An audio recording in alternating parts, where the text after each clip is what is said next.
کوئی شک نہیں، لیکن خرافات عقل ہے. کبھی آپ کو اتفاق کا عقل آپ کو نہیں ملا ہے. اللہ نے آپ کو جو عقل دی ہے وہ صرف خرافات کرنے کا دی ہے، صرف خرافات. ہماری بات تھوڑا کڑوی لگتی ہے لوگوں کو، لیکن حق بات میں کہتا ہوں، خرافات سے بچو اور اللہ کے کام میں لگ جاؤ. اللہ کا کام کیا ہے؟ میں نے تھوڑا سا آپ کو عمل بتایا، کوئی بڑا عمل تو آپ سے نہیں بتایا. 17 رکعت فرض پڑھنا ہے اور 2-4 رکعت جو ہے سنت پڑھنا ہے، اور اس کے بعد جو ہے آپ کو رمضان سال میں 1 مہینہ روزہ رکھنا ہے، اور اگر پیسہ اللہ نے دیا ہے تو حج کر لینا، اگر پیسہ اس سے کم ہے تو زکوٰۃ دے دینا. بس یہی 4 کام تو ہمارا ہے ہی ہے. اس کے علاوہ اور کوئی کام اللہ نے ہم سے لیا. اتنی ہمارے اوپر انعام ہوا، لیکن ہم کو اللہ نے کام ہم سے اور کچھ نہیں لیا. یہ 4 کام آپ کرنے والے نہیں. حج کرنے بھی جاتے ہیں. حج ایک ایسی جگہ ہے، خانہ کعبہ ایسی جگہ ہے جہاں گنبد خضرا نبی کریم صلی اللہ علیہ وسلم کا وہ مقام ہے. میرے دوستو، کل قیامت کے دن جبرائیل علیہ السلام کو حکم ہوگا کہ اے فرشتوں خانہ کعبہ کو لے آؤ. اللہ حکم کرے گا، اے فرشتے، اے جبرائیل خانہ کعبہ کو لے آؤ. ہم یہاں اس سے کون کون لوگ وہاں گیا تھا اور کون کون لوگ اس کا جو ہے ہم اس کی شفاعت کریں گے. وہ جب خانہ کعبہ کے پاس جبرائیل آئیں گے تو آ کر جیسے ہی کہیں گے، کعبہ جواب دے گا کہ میں نہیں جاؤں گا. اب اللہ کا حکم، ہم نہیں جائیں گے. اب بتائیے کیسے کیا ہوگا؟ جب وہ کہے گا کیوں نہیں جائیں گے تو کہے گا اللہ پہلے اس کی گارنٹی دے، جس نے مجھ کو بوسہ لے لیا، جس نے مجھ کو استلام کر لیا، جس نے میرے سامنے لا کر سجدہ کیا، جس نے میرے گھر میں آ کر سجدہ کیا، کیا اس شخص کو اللہ بخش دیا ہے؟ اگر اللہ نے ان تمام کو بخش دیا ہے تو میں جانے کے لیے تیار ہوں. یہ کعبہ آپ کا سفارش کر رہا ہے. گنبد خضرا میں جب نبی کریم صلی اللہ علیہ وسلم کے یہاں اللہ نے ایک اور بڑا انعام رکھ دیا ہے.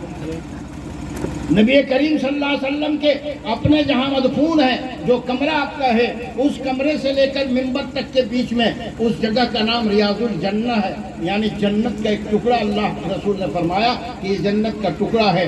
وہ حاجی جب وہاں جا کے 2 رکعت نماز پڑھتا ہے تو 2 رکعت نماز پڑھنے کے بعد وہ جنت میں داخل ہو جاتا ہے. وہ جب جنت میں داخل ہو جاتا ہے تو اس انسان کو کل اللہ کہیں گے جس کو میں نے دنیا میں جنت دیا اس کو جنت سے نہیں نکالیں گے، لے جاؤ اس کو جنت میں. لیکن اس کی عزت حاجی بھی کرے. حاجی آ کر پاجی نہیں بن جائے، اس کی عزت کرے. جو اللہ اتنا انعام آپ کو دے رہا ہے اس انعام کی قدر کرو. آنے کے بعد اپنے آپ کو بنا لو کہ ہماری تجارت، ہماری بزنس، ہماری زندگی وہ سب کچھ اللہ کے واسطے ہماری ہے. اللہ تبارک تعالیٰ کے لیے ہماری موت، ہمارا حیات، ہمارے اعمال سب اللہ کے لیے ہیں. اس لیے میں کوئی اور کام نہیں. میں بزنس کرنا جائز ہے، ہم کر سکتے ہیں، لیکن شریعت کی بزنس ٹھگنے والی نہیں. ٹھگ کر آپ جو ہے حج کرنے کے بعد ایسے ابھی بھی ٹھگ نہیں سکتے آپ، لیکن حج کے بعد اور ٹھگیں گے تو وہاں کا آپ کو معلوم ہے کہ جب یوسف علیہ السلام پھنس گئے زلیخا کے جال میں اور جب کمرے میں چلے گئے 7 کمرہ میں تالا بند ہو گیا. اب اللہ سے اس بات کی تیاری، اے اللہ بچا لیجئے، اللہ بچا لیجئے اس جال سے. اب یہ تو ہمیں غلط کام کرانے کے لیے ہمیں 7 کمرے میں تالا بند کر دیا. اب ہم یہاں سے نکلیں گے کیسے؟ اللہ نے اپنے دل میں یہ عقل دی کہ تم دوڑ جاتا دروازے کی طرف. اور جب دروازے کی طرف دوڑنے سے پہلے جب دیکھا کوئی راستہ نہیں ہے تو بعض روایت یہ لکھتے ہیں کہ یوسف علیہ السلام کو مجبوری میں ایسا لگا کہ یہاں سے نکلنے کے لیے یوسف علیہ السلام زلیخا کے ساتھ غلط کام کر کے ہی نکل سکتا ہے، اس سے پہلے نہیں نکل سکتا ہے. جب یہ دل میں خالی خیال ہوا ایک نبی کو اللہ کو بچانا تھا، فوراً اس کے باپ یعقوب علیہ السلام کی شبیہ کو وہاں اتار دیا اور سامنے باپ کھڑا ہے اور دل میں یہ خیال پیدا ہو رہا ہے. جب یعقوب علیہ السلام کو دیکھ لیا تو دوڑنا شروع کیے. جیسے دوڑا تو جہاں دروازے پر ہاتھ مارا تالا ٹوٹتا گیا، دروازے پر ہاتھ مارا تالا ٹوٹتا گیا، دروازے پر ہاتھ مارا تالا ٹوٹتا گیا. آخر دروازے میں جا کے زلیخا نے پیچھے سے دامن پکڑ لیا اور پیچھے سے دامن پکڑ لیا، کرتا پھٹ گیا. آپ باہر نکلے، باہر دیکھ رہے تو زلیخا کا شوہر کھڑا ہے. اب زلیخا کا شوہر وہاں مرد کھڑا ہے. زلیخا نے فوراً کہا یہ غلام، جس غلام کو تم لائے ہو یہ غلام ہماری عزت لوٹ رہا تھا، ہم اس کو رگیت کے نکال رہے ہیں. اب تو یہ معاملہ کتنا بڑا ٹیڑھا پھنس گیا آپ اندازہ کر سکتے ہیں. لیکن اللہ تبارک تعالیٰ نے فیصلہ دیا کہ نہیں، ایسے نہیں۔ جب عدالت میں کیس چلی گئی تو کہا کہ دیکھو قصور کس کا ہے۔ کہا قصور پہلے دیکھو کہ یوسف علیہ السلام کا کرتا آگے سے پھٹا ہے نا پیچھے سے پھٹا۔ اگر آگے سے پھٹا ہے تو یوسف علیہ السلام قصوروار ہیں کہ یہ ان پر حملہ کر رہا تھا تو لوچا تو نہیں ہوا، اور اگر پیچھے سے پھٹا ہے تو زلیخا قصوروار ہے، اس لیے کہ یہ بھاگ رہی تھی تب اس نے پکڑا۔ دیکھا پیچھے سے پھٹا ہے، کہا یوسف علیہ السلام بری ہو گئے۔ تو اللہ بری کراتا ہے، اللہ سب راستہ کرتا ہے۔ ہم کو اللہ پر ایمان نہیں ہے، اللہ پر یقین نہیں ہے، اللہ پر ہم بھروسہ نہیں کرتے۔ ہم اپنے ہاتھ پر، اپنے پیر پر، اپنے نوکری پر، اپنے کمائی پر، اپنی دکان پر ہم بھروسہ کرتے ہیں تو اللہ کا عذاب نہیں آئے گا تو کیا آئے گا؟ اسی لیے یاد رکھو، کبھی کبھی کچھ پروگرام کرایا کرو، کچھ نیک باتیں سنا کرو۔ ایسا نہیں کہ تم لوگ اتنا ہو جاؤ کہ تبلیغی جماعت کے صرف فضائل پر اپنے آپ کو اگر رہو گے تو فضیلت سنتے سنتے تم کو یہ آ جائے گا کہ ارے ہم تو جنتی ہے۔ یہ جب ایک بار گشت کر لینے سے ہمارا پیر میں دھواں نہیں پڑے گا جہنم کا تو ہم تو جنتی ہے۔ خالی فضائل سننے سے نہیں ہوگا، آپ کو فضائل کے ساتھ ساتھ مسائل بھی یاد کرنا ہوگا۔ آپ کو پتہ کرنا ہوگا کہ ہم کو کیا کرنا ہے۔ ادھر ڈنڈی بھی مار رہے ہیں اور گشت میں بھی نکل رہے ہیں، میرے دوستو یہ کام نہیں چلے گا۔ لوگوں کو دھوکہ دے رہے ہیں، بیل بیچ رہے ہیں تو کوڑھی بیل کو لے جا کر اور اس کے بعد اس کا پونچھ ہٹتے ہیں، اس میں سوئی مار دیتے ہیں۔ جب بیل دوڑنے لگتا ہے کہتے ہیں دیکھو کتنا تیز بیل ہے۔ جب کوڑھی بیل آپ جان رہے ہیں تو کوڑھی کہتے دیکھیے، کوڑھی نہیں بیچیں گے۔ کیا بیچیں گے؟ ہم تیز بیل بیچیں گے، دام زیادہ لیں گے۔